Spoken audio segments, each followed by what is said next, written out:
Bonsoir tout le monde, contente de vous retrouver. Bienvenue, je crois que ça fait longtemps qu'on ne s'est pas vu. En tout cas, c'était l'année dernière, donc je vous souhaite une bonne une nouvelle année pleine de force intérieure. Vous savez qu'aujourd'hui, notre sujet, c'est la quête de la force intérieure et donc le sujet de comment se décline cette force intérieure. Parce que la force intérieure, c'est quelque chose qui est en nous, qui est la nature humaine et la conscience humaine est très bien faite. Donc nous possédons en nous de très belles ressources. Et donc il ne tient qu'à nous de les développer. Ce n'est pas quelque chose...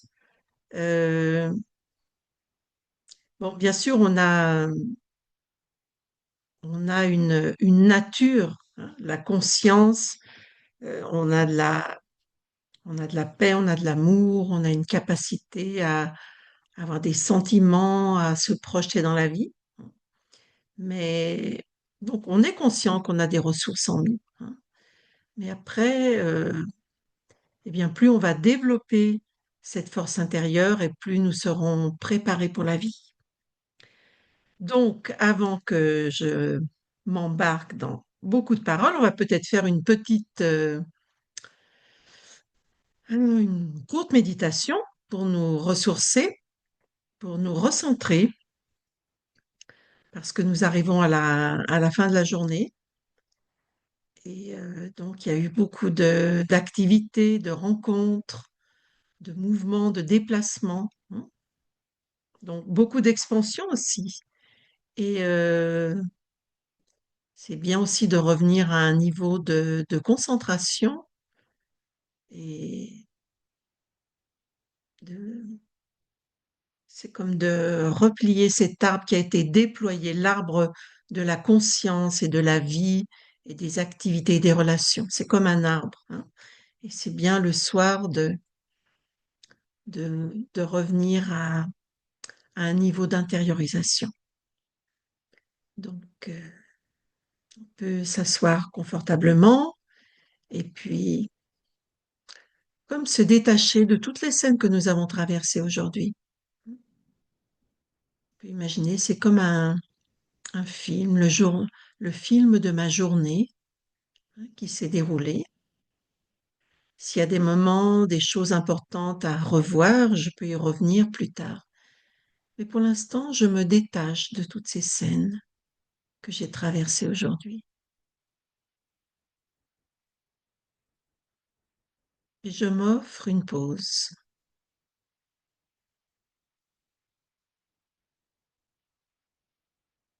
un moment de détente, d'attention, de réflexion, de reconnexion à moi-même, au-delà des rôles, des responsabilités. Revenir à ce qu'il y a de plus pur en moi, revenir à mon essence.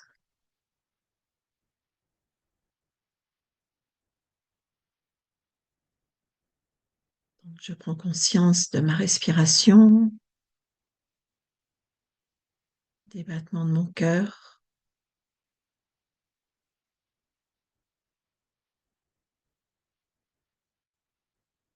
Et peu à peu, je sens que mes pensées ralentissent, diminuent.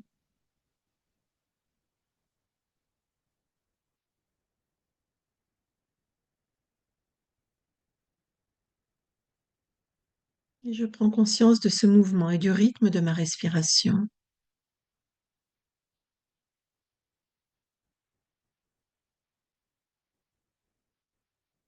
Et tout en inspirant, je peux m'emplir de calme, de paix.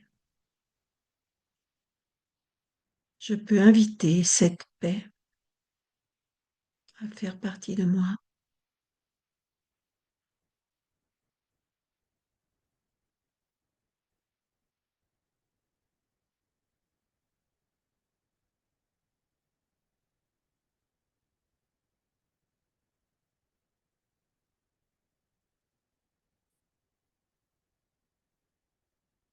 Peu à peu, je commence à ressentir une énergie beaucoup plus paisible, quelque chose d'intime, une énergie très sereine qui commence à circuler en moi et qui vient apaiser tout mon organisme, chaque organe, chaque cellule, tout ce qui est vivant, aussi bien la nature que les animaux, que mon corps, tout ce qui est vivant aime la paix. Et donc j'offre à mon corps,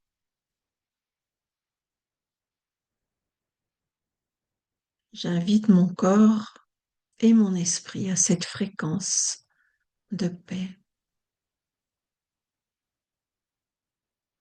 Car cette paix va nourrir chacune de mes cellules,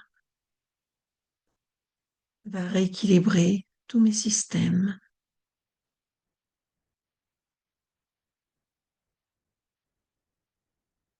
Et elle va se diffuser dans tout mon corps, dans cet extraordinaire organisme qu'est le corps humain.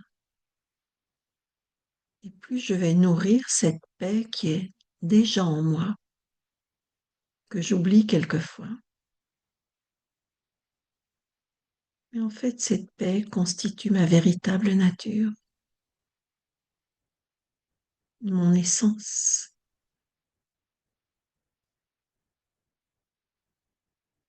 Et donc j'invite cette paix à circuler dans tout mon corps, à nourrir mes cellules.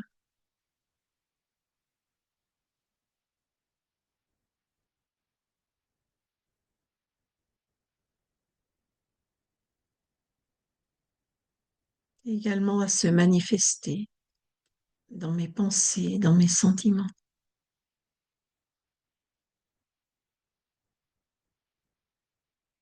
Je réalise qu'il existe au plus profond de moi une dimension de paix. La paix n'est pas à l'extérieur. Bien sûr, il peut y avoir des moments de paix à l'extérieur, mais la paix est en moi. Et la paix est mon essence, la fondation de mon être. Donc je n'ai pas à inventer ou à créer la paix. Simplement à la retrouver.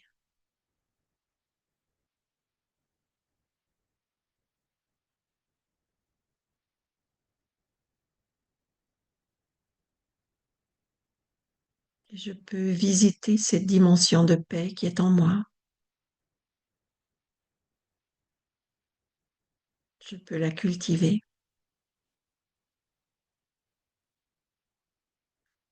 Et là où va ma pensée, eh bien, c'est ce que je vais nourrir, alimenter. Donc, ces moments de méditation me permettent de venir alimenter, réactiver cette énergie de paix qui est en moi. Et ce que je vais alimenter, nourrir, réactiver, eh bien, va reprendre son espace en moi. Et donc, cette paix deviendra plus présente, plus accessible.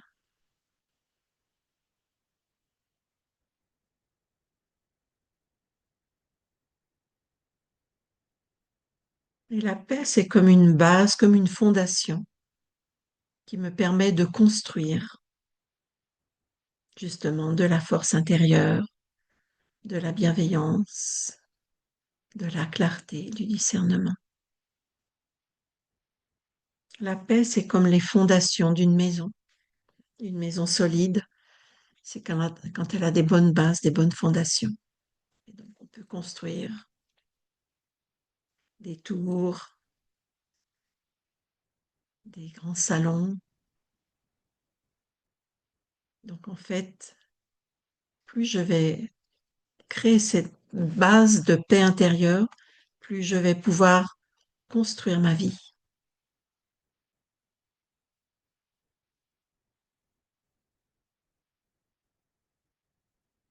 Voilà, donc c'était un petit moment méditatif. Tout va bien pour l'instant? Ça va? C'est bon.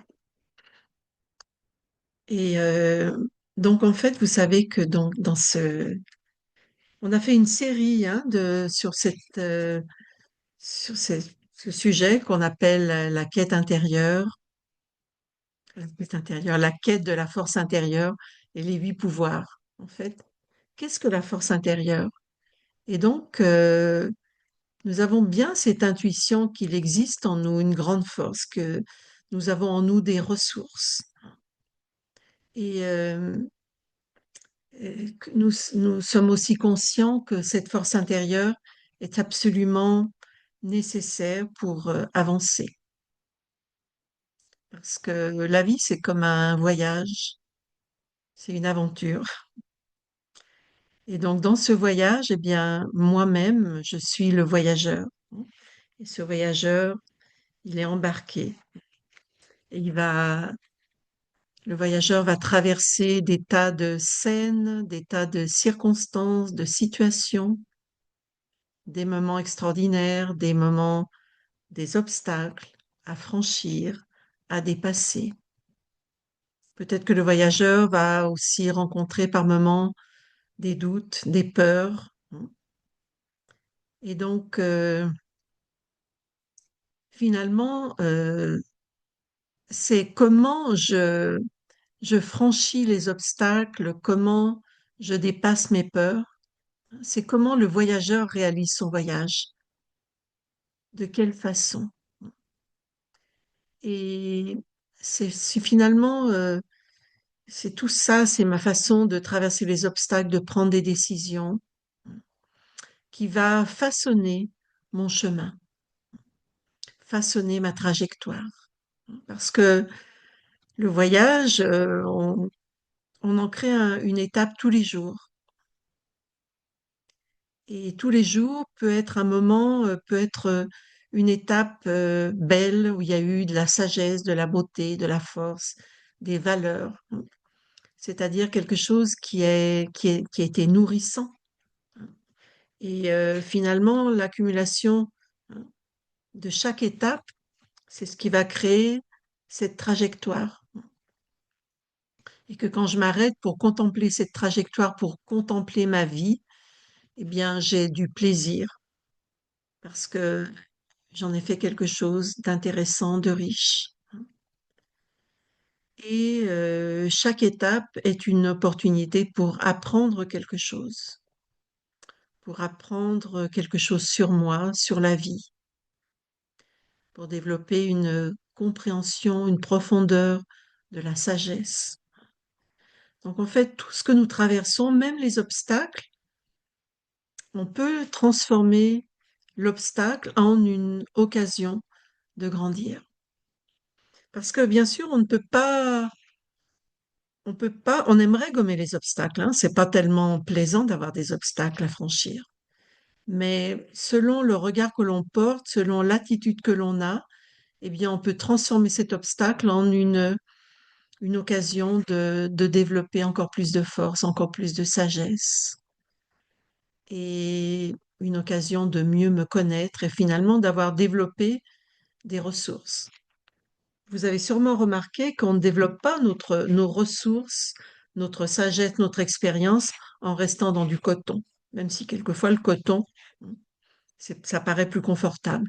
Mais c'est pas en étant dans du coton que finalement on va développer euh, toutes nos ressources, hein. C'est quand on est un petit peu soumis à de la force ou à de la pression. Et c'est là que on va être amené à s'étirer, à aller puiser en nous de nouvelles réponses, plus de souplesse, plus de tolérance, plus de force. Et comme ça, on grandit. Donc finalement, cette quête de la force intérieure, c'est quelque chose c'est notre moteur, c'est quelque chose qui est extrêmement présent dans notre vie. Et finalement, euh, il s'agit chaque jour de la méditation que nous proposons, hein, donc dans le Raja Yoga, cette organisation des Brahma Kumaris, hein, c'est la façon justement de développer cette force intérieure. Et la bonne nouvelle, c'est que finalement, toutes les ressources sont déjà en nous, finalement, hein. Cette force intérieure à laquelle on aspire, cette beauté, cette grandeur, cette noblesse, hein. Parce que n'est-ce pas que la vie est beaucoup plus intéressante, prend beaucoup plus de sens quand on entre en contact, hein, quand on éveille en nous cette noblesse, cette sagesse, cette force intérieure, hein. Et dans ce cas-là, on n'est plus soumis, on retrouve notre liberté intérieure. Parce que face à chaque scène, finalement, comment j'y réponds, ça, c'est ma liberté. C'est un choix, c'est une attitude. Et donc, on peut être une personne qui est toujours en train de se sentir victime, hein, qui est toujours en train de rouspéter, qui est toujours en train de se plaindre. Ou alors, on peut être une personne avec une autre attitude, euh, où je retrouve justement ce sentiment et ce goût que je suis finalement le voyageur, l'acteur dans chaque scène que je vais traverser. Quand on va au théâtre ou au cinéma, on aime les bons acteurs, n'est-ce pas? Parce que bah, tout devient beaucoup plus intéressant. Et puis même un bon acteur, il est captivant. Parce qu'on peut traverser une scène comme on traverse une salle, comme ça, sans rien avoir vu, sans rien avoir compris, sans rien avoir exprimé. Vous voyez, d'une façon un peu banale ou tiède, ou alors il y a plein de choses qui m'ont échappé.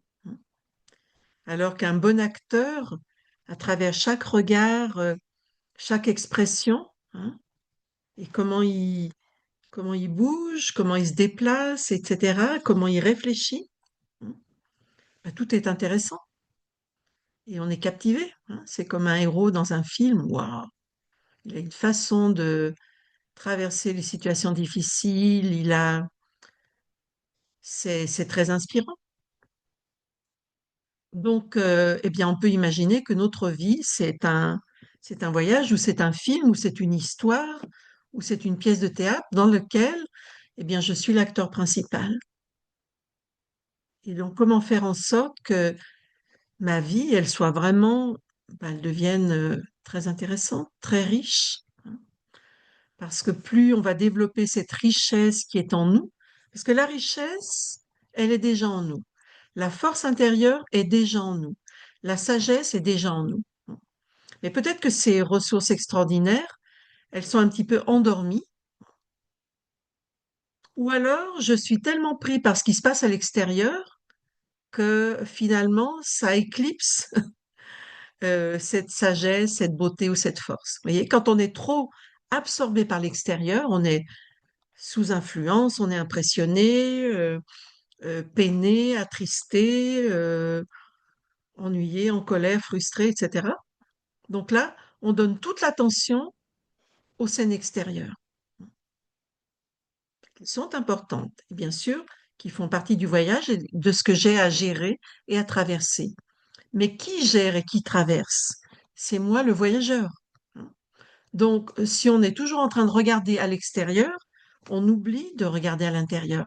Parce qu'en fait, toutes les réponses et les ressources sont en moi.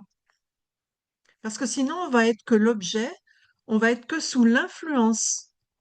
On peut traverser une vie en étant toujours sous influence. C'est-à-dire, on m'a parlé gentiment, je suis content. On m'a parlé méchamment, je suis triste. Vous voyez?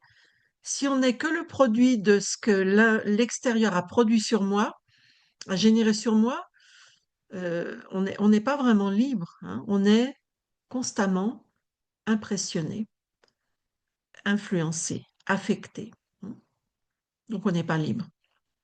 Mais en fait, ce qu'il y a d'extraordinaire, c'est de comprendre que, eh bien, j'ai le choix de choisir comment je vais faire ce voyage, comment je vais réaliser ce voyage. Et ça, c'est tout le secret eh bien de la conscience quand elle est éveillée et quand on prend soin de toutes ces ressources qui sont en nous, de toutes ces facultés. Et dans ce cas-là, eh bien, c'est comme si je reprenais ma vie en main, on pourrait dire, je reprends les rênes de ma vie et c'est moi qui décide comment je vais traverser chaque scène. Alors, cette force intérieure, ben, en fait, la force intérieure, elle est faite de différentes euh, qualités, ressources, valeurs. Voilà, donc c'est ce qu'on on a vu depuis quelques mois, c'est comme une espèce de traversée. Alors bon, bah là on est un petit groupe. Peut-être que pour certains c'est la première fois, pour d'autres euh, bah, vous avez déjà assisté à ces sessions. Mais je vais quand même faire un petit rappel parce que c'est intéressant la force intérieure, les 8 pouvoirs, hein. Parce que vraiment, vous allez voir que ce sont des outils qui sont en nous qu'on peut développer et qui nous permettent de, d'ajouter de la beauté au voyage, hein. Ce qui est intéressant parce que finalement, euh, ce qu'on pourrait appeler la plénitude, vous voyez, ce sentiment de plénitude, de satisfaction, ça c'est très important. Est-ce que je suis satisfait ou est-ce que je suis toujours frustré, voyez, etc. Bon, alors on va reprendre quelques diapositives. Moi, j'aime bien ce diaporama. Vous allez voir, il est intéressant. Bon, je rajoute quelque chose que j'explique en général quand on est dans ces ateliers sur la force intérieure, sur les 8 pouvoirs. C'est qu'on peut réimaginer que donc on est ce voyageur, hein.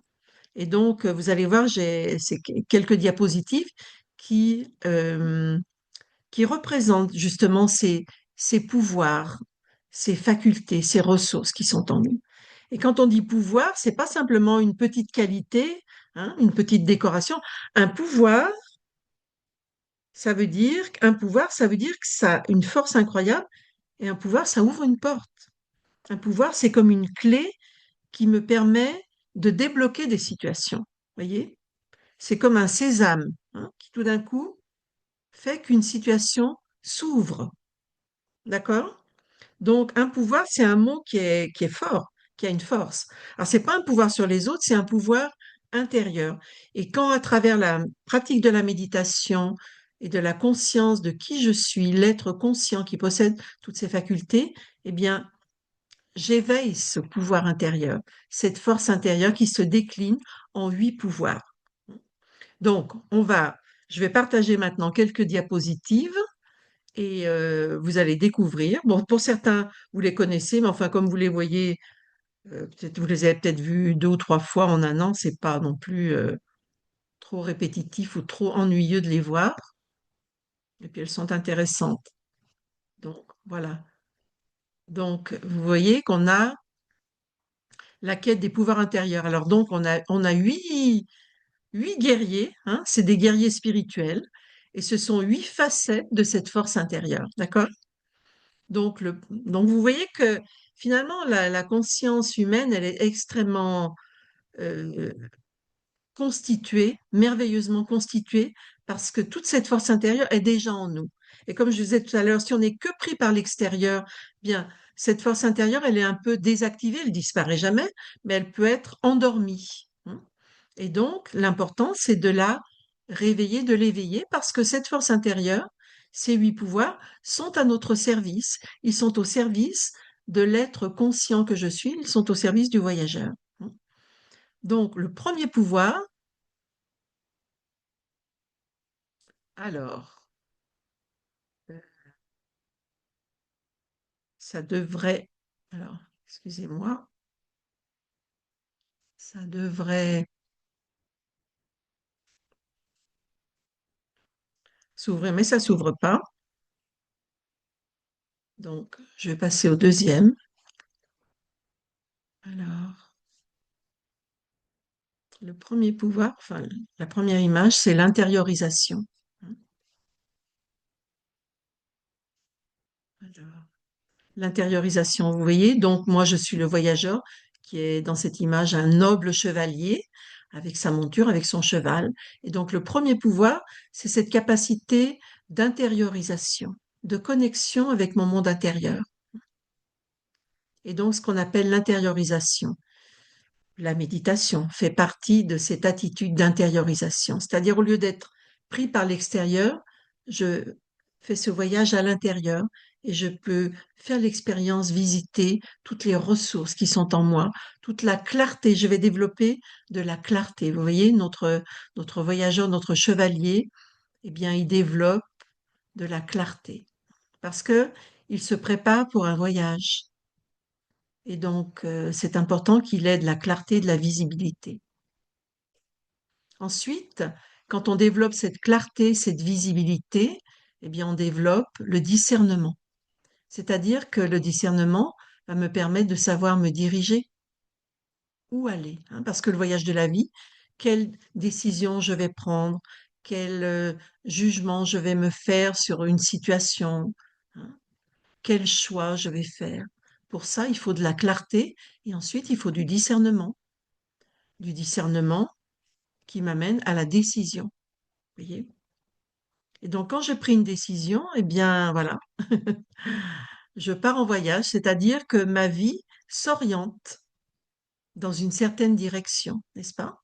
Donc, on a la clarté, on a donc cette intériorisation qui me permet de développer de la clarté, qui me permet d'y voir clair, donc de faire les bons choix, de prendre les bonnes décisions. Et donc là, eh bien, j'oriente ma vie. Et alors, euh, quand on a pris une décision, ça demande du courage, n'est-ce pas? Hein, parce qu'on fait des choix, mais après, on les met en pratique, on les met en application. Et donc, vous allez voir, l'autre image, elle est intéressante. Donc, il faut du courage. Ça veut dire que quand on a fait des choix et qu'on les assume, eh bien, il va y avoir peut-être des doutes, des peurs, des obstacles, hein. Et donc, vous voyez que plus on va développer notre force intérieure, bon, si on développe pas cette force intérieure et qu'on est un peu passif, on va avoir des tas d'obstacles dans la vie parce que tout ne va pas être, tout ne va pas se passer selon mes prévenances, selon mes convenances, etc., etc. Par contre, c'est vrai que quand on développe le courage, ça va eh bien, aussi me faire voir qu'il y a, alors ça peut être mes démons, ça peut être mes peurs, ça peut être mes doutes, hein, ça peut être mon manque de confiance en moi, etc. Et donc, vous voyez que là, il y a un dragon qui apparaît.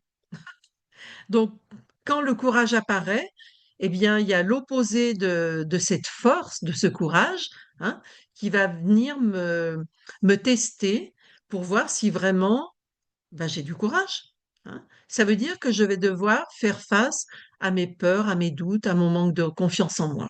D'accord? Et donc, après le courage, eh bien, on va arriver au pouvoir qu'on va voir aujourd'hui. Donc, aujourd'hui, on va voir le pouvoir de lâcher prise et le pouvoir de la tolérance. D'accord? Et donc, eh bien, le pouvoir de lâcher prise, hein, ça veut dire que justement, je dois. C'est clair pour vous ce que c'est que le lâcher prise, hein? C'est finalement, on a un tas de. On a tout un lot de frustration, de colère, de ressentiment, hein. Ou alors on a besoin de se justifier, ou alors on cherche des excuses, ou alors on est dans une zone de confort. Ou alors c'est aussi le lâcher prise, c'est aussi se libérer de la croyance que ce sont les autres qui sont l'obstacle, hein. Ça veut dire que ce dragon, hein, ce dragon, il est là pour m'effrayer. Vous vous souvenez, je vous avais raconté une fois une histoire. Il y a des tas de légendes dans les religions, dans les croyances populaires. Il y a cette histoire qu'il y a justement, il y a un village où il y a un dragon qui terrorise toute la population. Ils ont peur. parce que le dragon leur fait peur et puis il crache du feu, etc. Et donc, ils sont tous terrorisés, ils sont cloîtrés chez eux. Et donc, un beau jour, il arrive un chevalier, très courageux, justement, valeureux, et c'est lui qui va les libérer du dragon. Donc, il va libérer tout le village. Mais en fait, ce dragon, quelquefois, on crée des dragons dans notre vie, c'est-à-dire un monstre ou quelqu'un ou quelque chose, ou une série de pensées, de ressentiments, de peurs, de doutes, des choses qu'on n'a pas pardonnées, des choses, des zones de confort, des excuses ou un sentiment de culpabilité ou de ressentiment où on blâme, vous voyez?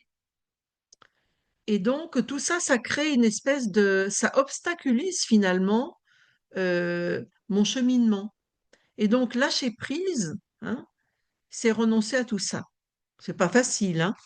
On est d'accord que lâcher prise, c'est vraiment lâcher tout ce qui était ce baluchon, hein, d'excuses, de ressentiments, de colère, etc., de culpabilité ou culpabiliser les autres, etc. Et c'est parce qu'en fait, nos peurs, nos doutes, elles nous bloquent, elles nous empêchent d'avancer. Et même si tout ce qu'on a créé, euh, tout ce qu'on a traversé jusqu'à maintenant, tous les obstacles auxquels j'ai dû faire face, les erreurs des autres, les mauvais choix, etc., bien sûr, que tout ça c'est justifié, hein. Mais en attendant, si je ne lâche pas prise, si je continue de garder en moi tout ce baluchon, eh bien finalement, ça me bloque et ça m'empêche d'avancer. Donc, lâcher prise, ça demande une espèce de renoncement. Parce que quelquefois, c'est addictif. Je ne sais pas si vous avez remarqué que quelquefois, on est addict, hein, parce que ça fait partie de notre histoire. Tout ce qui nous est arrivé, hein, on y est attaché quelque part, bien sûr, parce que c'est notre histoire. Tout ce qu'on nous a fait, ce qu'on ne nous a pas fait, ce qu'on a ressenti, ce qu'on a vécu, ce qu'on a traversé, hein. Mais finalement, c'est vrai que c'est une addiction, mais quelque part, c'est quelque chose aussi qui crée une grande expansion, qui crée des attentes, des conclusions hâtives, quelquefois des jugements sur les autres, etc. Et donc tout ça, finalement, ne me sert pas tant que ça. Même si ça représente mon histoire, une partie de mon parcours, euh, ça fait partie un peu d'un espèce d'incendie, hein, qui me brûle et qui me bloque. Donc en fait, lâcher prise, c'est me libérer, cesser de me justifier, hein, et revenir à l'essence, revenir à un espace, revenir à un espace en moi, hein, qui va me permettre de créer la prochaine étape, qui va me permettre d'aller plus loin. Parce que vous aurez sans doute remarqué que quand on est pris dans nos attachements, dans notre histoire, à une espèce de, comment il s'appelle ce mot-là qu'on emploie beaucoup en ce moment, la narrative, le narratif, hein. On est dans le narratif de notre histoire. Il m'est arrivé ça, j'ai traversé ça, voilà ce que j'ai vécu, voilà ce qu'on m'a fait, tatati tatata, d'accord? Et tout ça, c'est important, bien sûr, mais quelquefois, ça occupe tellement d'espace en nous que ça ne nous permet pas d'accueillir de la nouveauté ou de nous réinventer. Donc, lâcher prise, vraiment, c'est... Et alors, vous voyez que cette image-là, on voit le chevalier qui lâche prise, c'est-à-dire, il s'incline, OK, j'arrête, je laisse tomber, vous voyez? J'arrête de ruminer tous ces ruminages, toutes ces justifications, toute cette addiction à ressasser, à repenser, à créer des boucles et des boucles et des boucles, etc. Donc, j'abandonne tout ça. Je lâche prise. Et alors, vous voyez que même le dragon est surpris. Vous voyez qu'au-dessus de la tête du dragon, il y a un point d'exclamation. C'est-à-dire que même le dragon, il est étonné. Vous voyez? Donc, c'est comme une façon de, de faire du dragon, d'apprivoiser mon dragon. Parce que quelquefois, le dragon, c'est moi qui lui ai donné vie. parce qu'il représente mes peurs, mes frustrations, mes attentes, mes ressentiments, etc., etc., etc. On ne dit pas qu'on invente, mais on a créé une accumulation, hein, un bagage énorme finalement qui m'alourdit. Et donc, bah, ce dragon, ce qui m'effrayait ou m'alourdissait ou m'empêchait d'avancer, finalement, allez, je lâche prise. J'accepte de passer à une autre étape dans ma vie, voyez. Et donc, le dragon, là, il est étonné, il se demande bah, ce qui lui arrive au chevalier, voyez. Et donc là, on voit qu'on n'est plus dans une relation d'adversité, on est dans une relation, là, on voit que finalement, il y a un nouvel espace qui est en train de se créer. C'est-à-dire que si je libère un espace en moi, hein, je vais pouvoir faire venir d'autres possibles. Si je libère cet espace en moi, si je lâche prise, eh bien, des surprises m'attendent, carrément. Parce que si tout mon espace était occupé par quelque chose, il y a peu de surprises possibles, parce que tout est déjà occupé, voyez. Alors que si je lâche prise, je m'ouvre à tout un pan où la nouveauté est possible, où des surprises peuvent se produire. C'est-à-dire, j'invite d'autres possibles. Mais pour inviter d'autres possibles, eh bien, je dois créer un espace en moi. Voyez? Donc, c'est très intéressant. Et pour revenir à cet espace pour créer de la nouveauté, eh bien, en fait, c'est que je reviens à mon essence spirituelle. C'est-à-dire, je reviens à l'essentiel. Hein, parce que l'essentiel est en moi. Il n'est pas nécessairement dans mon histoire. Mon histoire, elle justifie, elle explique, elle me raconte des choses sur moi. Mais après, où est-ce que je vais trouver la force pour ouvrir un nouveau chapitre? C'est en moi. C'est en moi que je vais connecter avec quelque chose de pur, d'essentiel, qui est peut-être encore immaculé, hein, et qui va me permettre de, comment dire, d'éveiller en moi une nouvelle dimension où je peux accueillir la vie, mais depuis une autre perspective, pas dans la peur, pas dans le doute, pas dans le ressentiment. C'est une attitude d'ouverture. C'est-à-dire, j'ai dépassé euh, une période passée, hein, et j'ai le courage aussi, le courage de lâcher prise. Ça demande du courage.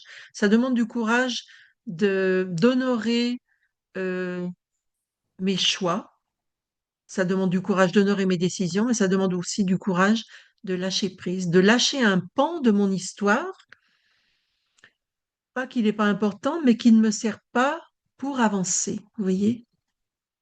Et donc, je reviens à un espace finalement de respect de moi, de moi-même et même des autres, même d'autres voyageurs, d'autres acteurs qui ont été présents dans ma vie, qui ont eu des rôles à jouer, qui ont joué leur rôle de la meilleure façon qu'ils le pouvaient ou comme ils le désiraient ou souhaitaient.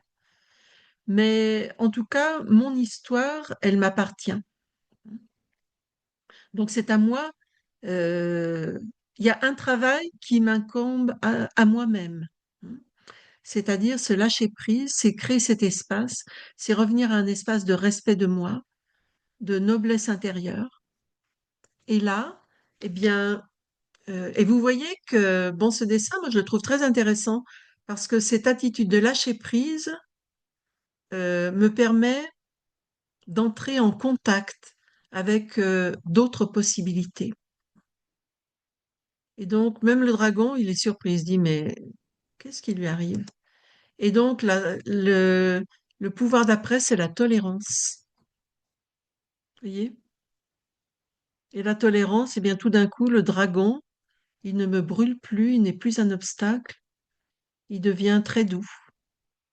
Et en fait, la tolérance, c'est une immense capacité, la tolérance, hein.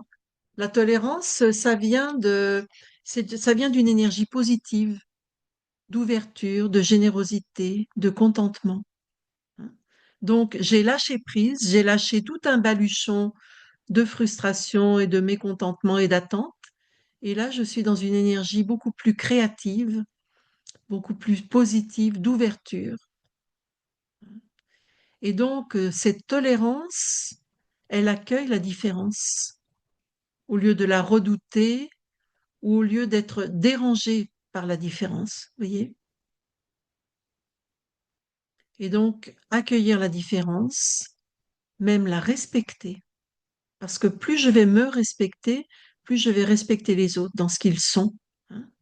Mais c'est une attitude de force intérieure. Donc, la tolérance, c'est l'accueil de la différence, c'est le respecter, c'est accepter aussi, accepter la différence, hein. Et donc, c'est aussi une capacité d'inclusion. Quelquefois, on croit que la tolérance, c'est refouler, supporter, hein, sans rien dire, en serrant les dents, mais c'est pas du tout ça, hein. La tolérance, c'est la grandeur qui n'est pas dérangée par la différence, qui est capable même de l'inclure. Donc, dans la tolérance, il n'y a ni soumission, ni sentiment de supériorité, hein. Il y a simplement le respect de soi et des autres. Il y a cette ouverture. Et vous voyez comme ça me permet de créer un champ d'interaction avec ce qu'avant je considérais comme étant l'ennemi, hein, quelque chose qui me dérangeait, qui me faisait peur. Et je m'aperçois que en fait, c'est mon attitude qui va avoir une influence sur ce qui avant me dérangeait ou m'effrayait. Vous voyez? Et vous voyez comme ce dragon, bah, finalement, il n'était pas si méchant que ça. Ça veut dire que, bon, bah, alors là, l'image, elle est belle, hein, vous voyez? Donc, le chevalier a laissé tomber les armes. Non seulement il lâche prise, mais il a lâché son bouclier et son épée, vous voyez? Et donc là, il y a une rencontre. C'est-à-dire que je m'ouvre à une autre relation, à ce qui avant me dérangeait. Et maintenant, ça veut dire que la tolérance, en fait, c'est une capacité d'ouverture, d'accueil, hein. Et on dit quelquefois la tolérance, c'est comparé comme à l'océan. Donc l'océan, si vous jetez quelque chose dans l'océan, il va lui trouver une place, hein. Mais il n'est pas du tout perturbé, c'est-à-dire qu'il continue, il s'ouvre légèrement, il accueille cet objet ou cette chose, hein, qu'on vient d'y déposer et il reprend son cours. Il ne cesse jamais d'être l'océan parce que il est immense et il a une immense capacité. D'accord? Donc la tolérance, c'est retrouver un espace en moi où il y a de la grandeur, où il y a une grande capacité, hein, à ne pas être dérangé. Et c'est pas pour autant que je vais m'éloigner de mes propres valeurs ou de mes principes, hein, mais je suis capable d'accepter ou de respecter ou d'accueillir la différence, hein, sans pour autant m'oublier ou me perdre, mais je suis capable de cohabiter avec la différence, avec des gens différents, etc. Ou avec des choses qui surviennent dans ma vie, vous voyez? Donc, c'est dans le respect de soi, mais dans le respect aussi de l'autre. Donc, ça ne veut pas dire s'effacer, refouler, supporter. Non, non, c'est quelque chose en fait de très grand. Et donc, c'est créer un espace aussi où chacun a son rôle dans ce qu'il est. Et si le rôle de quelqu'un ne me convient pas, vous vous souvenez qu'on a suffisamment de discernement pour faire les bons choix. Et si quelque chose ou quelqu'un ne me convient pas, eh bien, je ne vais pas nécessairement le conserver dans ma vie. Je peux choisir un chemin en parallèle. Donc l'autre, il est ce qu'il est, ou la situation est ce qu'elle est, mais moi, je choisis comment eh bien, je continue mon chemin. Donc, je ne m'éloigne pas de mes valeurs, je ne me perds pas de vue, il y a du respect. Et donc, c'est comme si finalement l'adversité se mettait à devenir moins piquante, moins dérangeante. L'adversité s'adoucit parce que finalement, eh ben, je vois les autres comme d'autres acteurs qui poursuivent leur route comme moi, mais mon chemin m'appartient. Vous voyez? Et donc l'adversité, au lieu de la considérer comme un danger, eh bien finalement, quelquefois, elle va même coopérer avec moi. Vous voyez, comme le dragon. Et donc, c'est c'est un immense pouvoir, la tolérance, mais qui vient. C'est pour ça qu'on dit que la, la pratique de la méditation, de connecter avec notre monde intérieur, avec nos ressources, hein, cette intériorisation, nous permet de cultiver, non seulement de découvrir, mais aussi de cultiver eh bien, toutes les ressources qui sont en moi. Et eh bien, ces ressources qui sont en moi, plus je vais les développer, eh bien, plus elles vont créer un niveau de bien-être intérieur, mieux je vais me connaître, hein, parce que bien se connaître, ça c'est très important. Si je ne me connais pas, que je ne connais que les autres, et, vous voyez, si je suis toujours en train de regarder l'extérieur, les autres et les circonstances, et que j'oublie de me connaître moi, hein, donc en fait, une bonne connaissance de moi me permet d'être, de comprendre quelles sont les ressources qui sont à ma disposition, de les cultiver, et c'est-à-dire de les avoir sous la main, disponibles, parce que ce que je cultive devient disponible, ce qui est activé en moi à travers la méditation, eh bien, est disponible. Et donc, cette réalisation de toutes ces ressources qui sont en moi, sous la forme de valeurs, de qualités, de spécialités, hein, de discernement, etc., eh bien, ça crée un niveau de contentement, de respect de moi. Et ça me permet, cette clarté aussi, me permet d'avoir une meilleure connaissance claire de mon but. Qu'est-ce que je poursuis dans la vie? Qu'est-ce que je fais avec ma vie? Hein. Où est-ce que je vais? Hein. Où est-ce que moi, le voyageur, dirige mes pas? Hein. Quelle est la beauté de mon voyage? Hein. Quelle est ma destination? Quel est mon but? Et qu'est-ce que je souhaite accomplir dans ma vie? Vous voyez, tout ça, c'est des choses qui sont vraiment intéressantes. Donc, qu'est-ce qu'on souhaite accomplir? C'est pas forcément gagner beaucoup d'argent ou être très connu, mais déjà euh, souhaiter accomplir un niveau de réalisation de soi, de respect de moi-même, de plénitude, de contentement, voyez. Et puis faire grandir ma capacité, parce que la tolérance, finalement, c'est faire grandir ma capacité. Quand on est intolérant, eh ben, on est dérangé par tout. C'est-à-dire que tout nous agace, tout nous énerve, tout nous dérange. Donc finalement, bon, c'est une façon de traverser la vie, mais c'est pas tellement agréable, hein. Donc en fait, les autres sont comme ils sont. Les situations se produisent. Je ne peux pas empêcher aux situations de se produire, euh, et je ne peux pas empêcher les gens d'être ce qu'ils sont. Le seul pouvoir que j'ai, c'est de comment moi je dirige ma vie, voyez.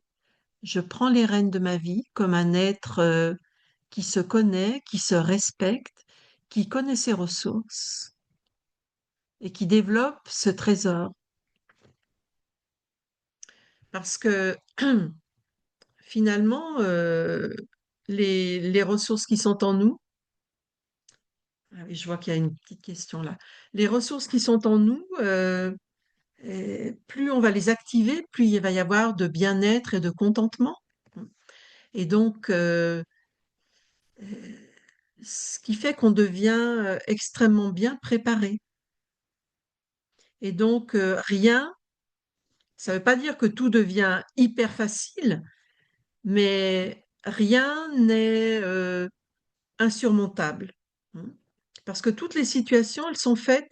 Vous savez, on dit quelquefois dans le Raja Yoga, un obstacle, hein, c'est quelque chose sur lequel je peux, euh, auquel je vais me mesurer, enfin pas me mesurer, mais je fonce dans l'obstacle, etc. Mais en fait, la méditation, elle nous permet d'aller par-dessus l'obstacle et donc de le voir comme une circonstance.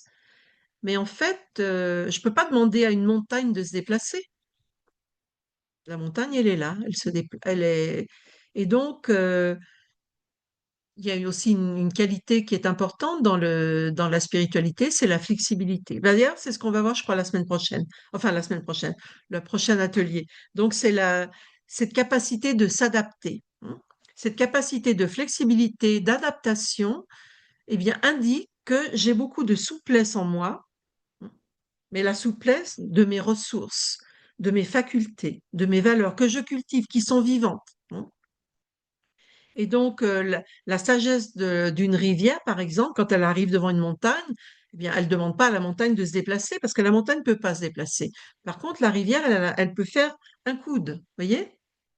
Elle va faire un coude. Et donc, après, elle continue son cours. Donc, en fait, cette capacité d'adaptation nous permet, eh bien, de ne pas être arrêté dans notre parcours, dans notre voyage. Et donc, c'est ça la flexibilité. Alors, quelqu'un demande les obsessions. Ben oui, alors là, c'est un niveau déjà plus. Ça dépend, les obsessions, est-ce que c'est comme des. Si c'est des tocs, hein, c'est pas toujours facile. Enfin, quelquefois, si c'est vraiment des choses sombres ou incapacitantes, quelquefois, on a besoin de prendre l'aide d'un psychologue, vous voyez, d'un professionnel. Nous, on parle de méditation et dans des cas à peu près, disons, qui ne sont pas des cas médicaux ou des cas de grands traumatismes, hein. S'il y a des grands traumatismes ou des obsessions, des choses qui vraiment constituent de graves obstacles dans ma vie, euh, oui, l'obsession d'une personne ou d'une situation. Oui, alors il peut y avoir quelquefois, bon, alors si c'est des traumatismes, bah, quelquefois on a besoin de rencontrer un professionnel pour guérir, pour aller, pour reformuler, pour revisiter et peut-être transformer justement mon histoire, c'est-à-dire de guérir quelque chose. Par contre, quelquefois on a des obsessions parce qu'on a été très impressionné par une personne par, par ce qu'elle nous a fait, par ce qui est resté d'une relation, d'une aventure, etc. Quelquefois, l'obsession, ça peut être une attraction. Il peut y avoir quelque chose qui me... Oui, l'obsession, c'est quelque chose qui m'impressionne énormément à tel point que je ne peux pas... que cette personne ou cette chose est constamment dans ma vie.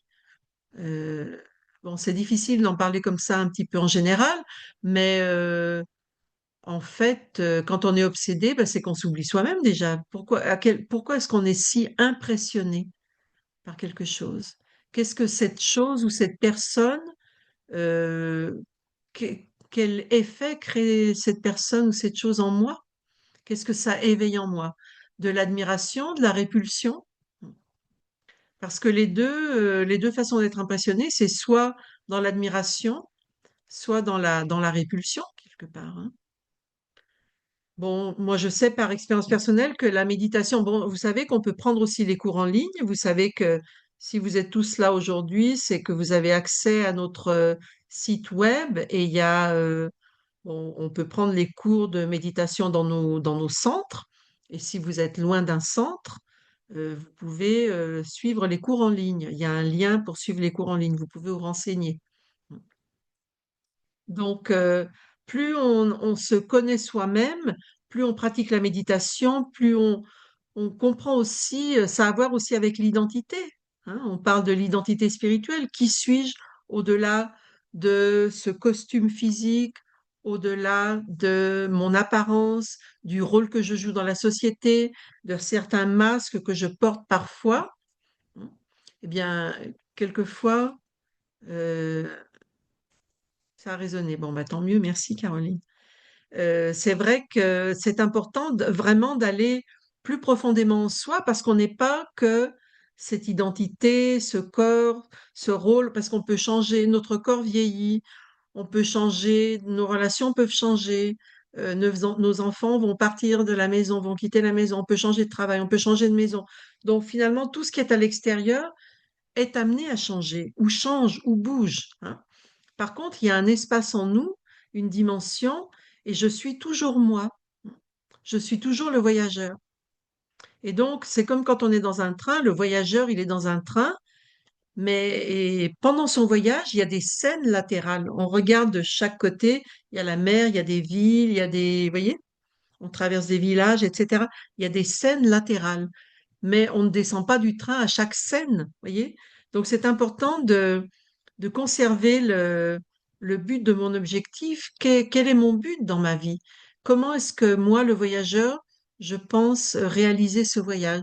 Quels sont euh, quelles sont mes valeurs? Quels sont mes paramètres pour ne pas être distrait ou impressionné? Parce que c'est vrai que quelquefois, on peut, suite à des choses vécues ou à des rencontres, il y a quelqu'un qui a créé une impression très forte en moi. Mais en fait, je pense que plus on va travailler sur nous, plus on va développer notre connexion avec notre identité spirituelle. Et spirituel, c'est pas nécessairement religieux, vous le savez, hein. Spirituel, c'est vraiment connecté avec mon essence. Et mon essence, elle est faite, je suis un être conscient. Et dans la conscience, il y a des valeurs, il y a des ressources, il y a de la force, il y a de la beauté, il y a de la clarté, il y a de la sagesse. Voyez? Donc, nous possédons en nous comme un trésor, hein. C'est comme le trésor d'Ali Baba. Et donc, si on entrait dans la caverne d'Ali Baba, est-ce qu'on repartirait simplement avec une petite paire de boucles d'oreilles, hein? Alors qu'on peut s'emparer de tout ce trésor, parce qu'en fait, ce trésor m'appartient. Je suis constituée d'un trésor de force intérieure, de beauté intérieure, hein. Et donc, dans le Raja Yoga, on dit que, d'ailleurs, on peut continuer avec une petite méditation si vous voulez. On dit qu'en fait, on est l'être conscient. Donc, ça, c'est le personnage, ce qu'on peut voir, ce qu'on peut toucher, hein, ce qu'on peut sentir, etc. Mais qui donne vie à ce personnage, à cette personne que je suis? Eh bien, je suis l'être conscient, l'âme. Et donc, l'âme, elle est invisible. L'âme, c'est l'être spirituel que je suis. On dit que l'âme est un être de lumière et faite de lumière. La conscience est lumineuse, hein. La conscience, c'est de la lumière. Donc là où naissent mes pensées, on dit, ah, j'ai oublié, au fait, il faut que je pense à quelque chose, etc. Donc en fait, là, il y a l'être conscient que je suis, l'âme, hein. Et l'âme est faite de lumière, elle est faite de force, elle est faite d'amour, de transparence, de paix, hein. Donc en fait, ce trésor, eh bien, plus on va le cultiver à travers la méditation, et plus, eh bien, ce qu'on cultive, c'est-à-dire que quand je médite, ma pensée, elle se détache de l'extérieur et elle se focus, elle se connecte vers l'intérieur. Donc la méditation, c'est vraiment faire l'expérience de ma véritable nature, de moi en tant qu'être spirituel. Et donc là où va ma pensée, c'est là que va mon énergie, hein. Et là où va mon énergie, c'est ce que je vais nourrir. Voyez? Là où va mon énergie, ça va grandir, hein. Quand mon énergie, quand je pense beaucoup à mes problèmes, ben, ils deviennent plus grands. Quand je pense beaucoup à quelqu'un qui m'a fait quelque chose, ben, justement, je peux devenir quelquefois un peu obsédée, hein. Donc, c'est important de focaliser l'énergie de ma pensée pour nourrir, eh bien, ce trésor qui est en moi, hein. Et plus je vais nourrir ce trésor qui est en moi, plus il va grandir. Et ce trésor, cette richesse intérieure, elle va faire, elle va rendre ma vie beaucoup plus belle. Parce que quand j'aurai besoin d'une qualité, d'une ressource ou d'une valeur, eh bien, tout ça est déjà en moi. Donc, si je cultive ce trésor, il devient accessible et disponible. Parce que ce trésor de la beauté intérieure, de la force intérieure, est là pour moi et pour que je l'utilise, pour que ma vie soit plus belle, plus intéressante, que mon voyage soit plus beau. Donc, j'ai vraiment tout intérêt à prendre soin de ce trésor intérieur parce que je vais devenir une personne riche. Il y a des gens qui jouent au loto parce que la richesse, c'est quelque chose qui est intéressant. Alors, on peut avoir de la richesse physique, bon, ça c'est bien, hein, des maisons, des bateaux, beaucoup d'argent pour voyager, c'est très bien, mais ce qui va vraiment donner encore plus de sens à ma vie, c'est quand cette richesse intérieure, elle est activée, elle est éveillée et elle est à mon service, elle est présente, vous voyez. Voilà. Donc aujourd'hui, on a vu bon, bah, la quête de la force intérieure, donc la quête dit recherche, et en fait, après, il s'agit de trouver, hein. Et donc là, le voyage, c'est le voyage vers l'intérieur. Et c'est un merveilleux voyage. C'est finalement le plus beau de tous les voyages. C'est beau de voir le monde, mais là aussi, il y a un autre monde, notre monde intérieur. Et toute la beauté à laquelle on aspire dans la vie, toute la beauté, toute la lumière, toute la force, tout le sens euh, qu'on aimerait donner à notre vie, eh bien, tout prend du sens quand on active, hein, cette, euh, cette beauté intérieure, cette force intérieure. C'est la quête millénaire de tous les êtres humains. Et donc, la méditation Raja Yoga, elle est vraiment, c'est un très beau chemin pour éveiller, activer et nourrir, hein. Parce que souvenez-vous que la pensée est une énergie extrêmement puissante. Et là où va ma pensée, c'est là que je vais donner de l'énergie et de la force. Et là où va ma pensée, c'est ce qui va grandir. Donc on pense beaucoup aux autres, on pense beaucoup à nos rôles, à nos responsabilités, et c'est important, mais il faut aussi nourrir mon monde intérieur. Parce que c'est ce monde intérieur, c'est l'âme, plus elle va devenir forte et lumineuse, plus elle va rendre ma vie belle et intéressante. OK? Alors, on peut terminer avec une petite méditation. Je suis désolée, on s'est un petit peu retardé. Ça va? Je vois qu'il n'y a pas d'autres questions ou commentaires. Donc, on va faire un petit moment on va se recentrer justement. Merci. Donc, je retrouve une position confortable et je laisse retomber toutes ces pensées, tout ce que j'ai écouté. Je le laisse reposer en moi et je m'interroge. Qui suis-je en réalité? Qui suis-je au-delà de mon apparence physique, des différents rôles que je joue, au-delà de mes responsabilités? Je suis l'être conscient. Je visualise mon corps assis confortablement et au centre du front, là où naissent mes pensées, je visualise une petite étoile resplendissante juste au centre du front. Et cette petite étoile, c'est la lumière de ma conscience. C'est la lumière de l'âme.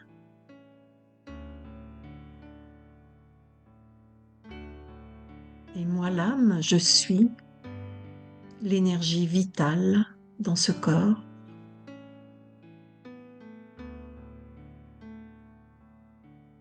Je suis l'énergie qui donne vie à ce corps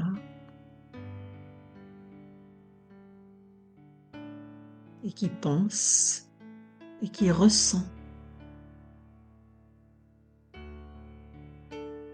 Je suis l'être conscient. Et l'âme est faite d'une énergie extrêmement subtile. On peut voir mon corps, mais je ne peux pas voir cette énergie. Par contre, je peux la ressentir et la comprendre, comprendre qui je suis.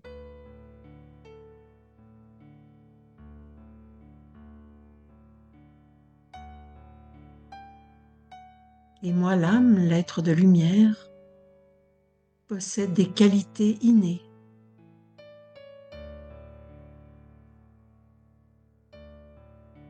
Ces qualités sont la paix, l'amour,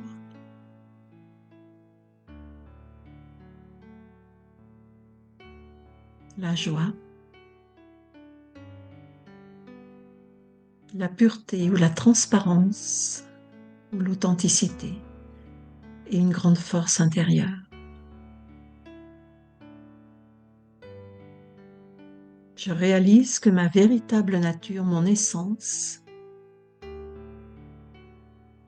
n'est que positive. Toutes mes qualités innées sont positives et pures.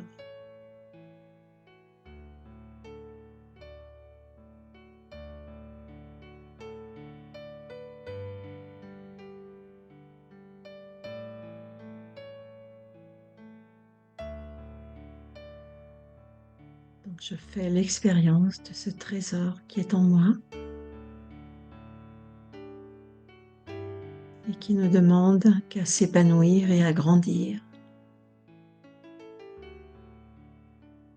pour éclairer ma vie et la rendre plus belle.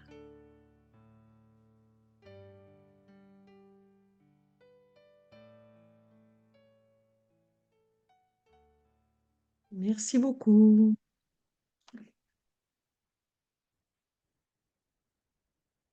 Ça va?